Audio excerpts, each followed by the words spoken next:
കേരള രാഷ്ട്രീയത്തിലെ ഒരു യുഗത്തിൻ്റെ അന്ത്യമാണ്.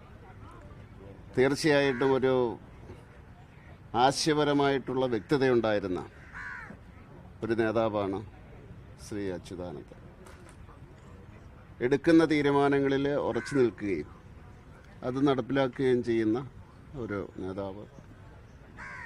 മാത്രമല്ല അദ്ദേഹത്തിൻ്റെ അർപ്പണബോധം, അദ്ദേഹത്തിൻ്റെ ആശയത്തോടുള്ള അർപ്പണബോധം രാഷ്ട്രീയത്തിനതീതമായിട്ട് എല്ലാവരും അംഗീകരിച്ചിട്ടുള്ള കാര്യമാണ്. മാത്രമല്ല ഒരു പ്രസ്ഥാനത്തിലെ രണ്ട് ആശയങ്ങൾ തമ്മിൽ ഏറ്റുമുട്ടുന്ന അവസരത്തിൽ അതെങ്ങനെ കൈകാര്യം ചെയ്യുന്നു എന്നുള്ളതിന് ഒരു പാഠപുസ്തകമായിരുന്നു രാഷ്ട്രീയ വിദ്യാർത്ഥികളെ സംബന്ധിച്ചിടത്തോളം അദ്ദേഹം.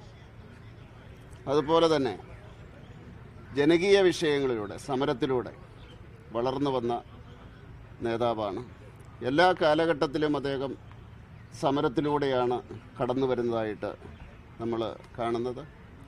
വളരെയധികം ജനങ്ങൾ അദ്ദേഹത്തിൻ്റെ നിര്യാണത്തിൽ ദുഃഖിക്കുന്നുണ്ട്. ഞാനും അദ്ദേഹത്തിൻ്റെ നിര്യാണത്തിൽ അനുശോചനം രേഖപ്പെടുത്തുന്നു, എൻ്റെ ദുഃഖം രേഖപ്പെടുത്തുന്നു.